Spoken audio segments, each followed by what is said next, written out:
saying, it's going to be violent. And so the threat of harm kept many of the students from participating in the Mississippi Summer Project. More than 1,000 of them got accepted. But then when June came around and it was time to go to the South, 300 of them stayed home and 700 of them went. And so many years later in the 80s, there's some sociologists at the University of Arizona, and they were wondering, why did the 700 go? That's a good question. Why did the 700 go? And so with the application form, they had to fill out a 5-page application form, so there was a lot of data. So the first thing that the researchers said, well, it's probably for kind of selfish reasons, kind of they wanted to see what the South felt like, or they wanted to kind of test if they were strong enough to be in a different environment and do this. But that data didn't support that theory. So the next hypothesis that they looked at, they said, well, maybe there's those opportunity costs, maybe they had a full-time job, or maybe they had a spouse or a partner, and so they wanted to stay home, and so they decided to do that. Well, no, actually having a spouse or a partner, that was encouraging them or enhancing the applicant's chances to go south. So another thing they had to list was, they had to list all the clubs and all the activities that they participated in, all the social networks. And what they found was, they found that the social habits, both strong social ties and weak social ties, working in tandem, created incredible momentum. And then when they really took an in-depth look, they looked at those applicants who mentioned some kind of religious orientation, like a reason that they would do something to help somebody else out. And then, if they said they would do something to help somebody else out, and they were actually a member of a religious organization, well, that was the winning combination. Those researchers found that every applicant that answered those two things, every one of them took the trip. So everyone that kind of looked beyond self and said, yes, I'd like to do this for somebody else, they found that the tension or the strength of the ties in a spiritual organization were a lot higher than, say, in some club or some fraternity or something like that. They didn't mind backing out. They just said, oh, I decided not to go. But people who were part of had a spiritual essence within them awakened, and who were part of a spiritual organization went. So movements don't emerge because everyone suddenly decides to face a different direction at the same time.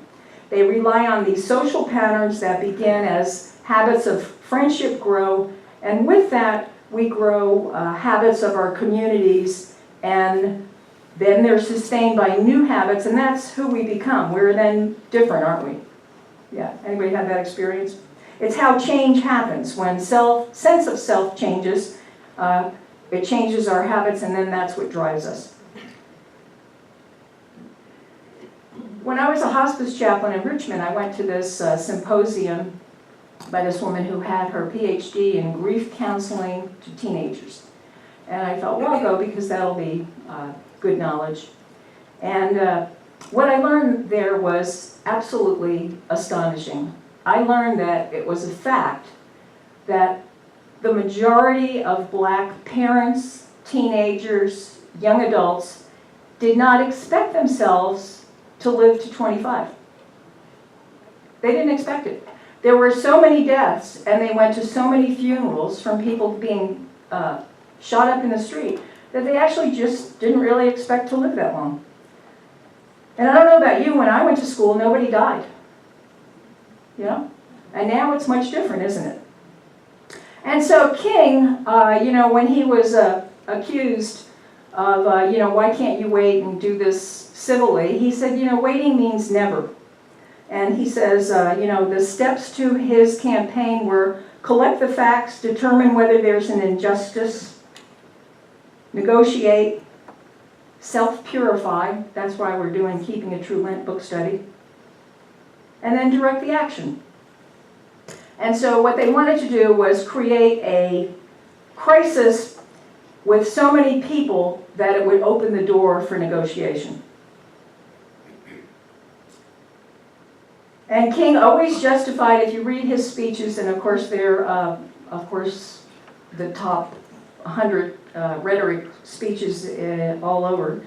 He always justified the tactic of civil disobedience by stating some verse in the Bible. He would say, just as the Bible said, Shadrach, Meshach, and Abednego refused to obey Nebuchadnezzar's unjust laws, and colonists staged the Boston Tea Party, he refused to submit to laws and injunctions that were used to maintain segregation and to deny citizens the First Amendment, the privilege of peaceful assembly and protest.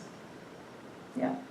So they called him an extremist, and he thought about that when he was in prison, and then he answered, of course, in that Birmingham jail letter, and he said, I am an extremist. Jesus was an extremist. Amos was an extremist. The Apostle Paul was an extremist. Martin Luther was an extremist. I am an extremist. And maybe that's what it takes to create change. Extremists who are on fire and who are passionate about something. So I just wonder how much progress we're making. And these issues have touched my heart for a long time, especially having lived in Richmond. And so I had to ask myself, yeah, I pray about social justice, but what kind of action am I actually taking? And so that's when I joined the Bridges Project last summer. And we're bringing a movie here on March 7th, that's 7th, not here. It's going to be up at the Ocala on one of those campuses, but we'll give you all the information. And it's called Racial Taboo, and it's about a documentary about why there is separation and how we can come together. And it's an informative movie. It's actually a documentary, but they're calling it a movie, thinking we'll get more younger people if we call it a movie than a documentary. And so I don't know about you, but I feel like it's part of that taking dominion over something that we're in charge of, that we're in care of, we have care of. So I know a lot of you are a volunteer in many different places, but you know, if you're looking to volunteer in a place, I would recommend that you check out their website. It's called MarionBridges.org. And it's Marion, because it's Marion County, which is in great need of healing. Because of course, you can imagine now, if you grew up in Marion County and have these lynchings, and your grandparents thought it was okay, and your parents maybe thought it was okay, and then you're a teacher up there now, or you're in city government up there now, you can imagine what the results are. So there needs to be some changes. And there's some really passionate people who are working. Namaste.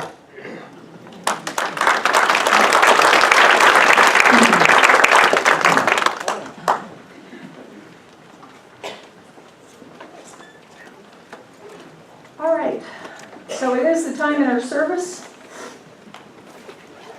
when we get to put our tithes, our blessings, our offerings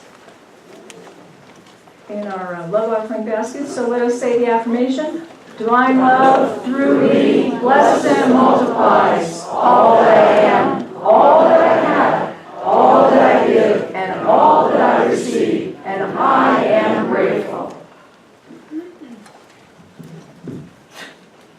Mr. Weston, would you like to join me?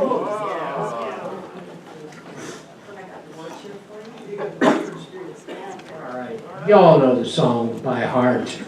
I gotta have the words. Okay.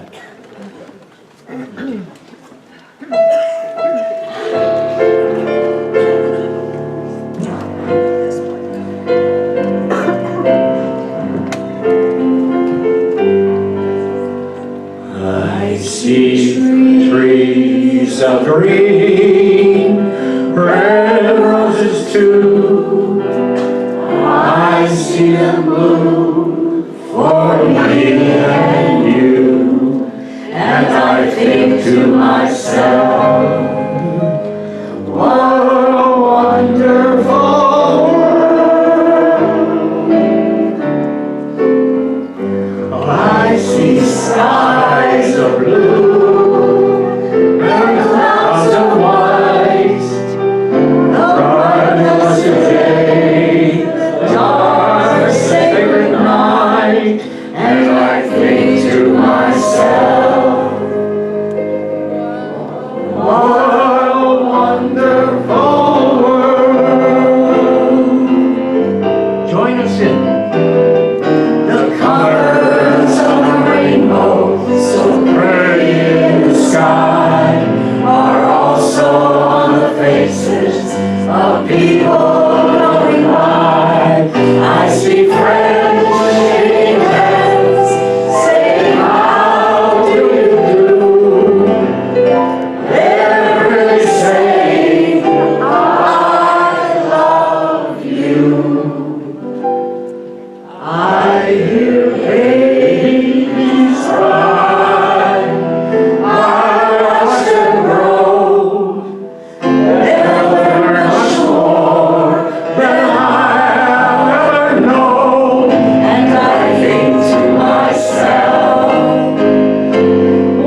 time, we're always like this. Yeah.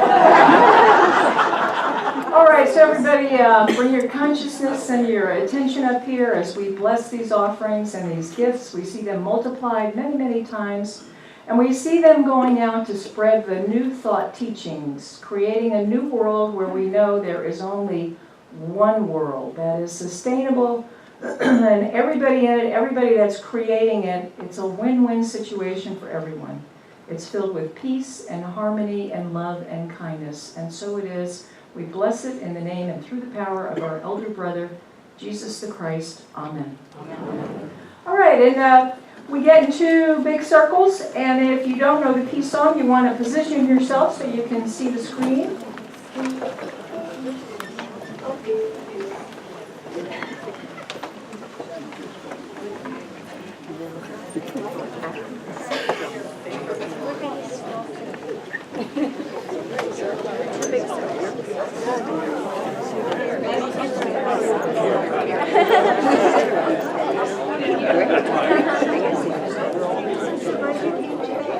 Excuse me.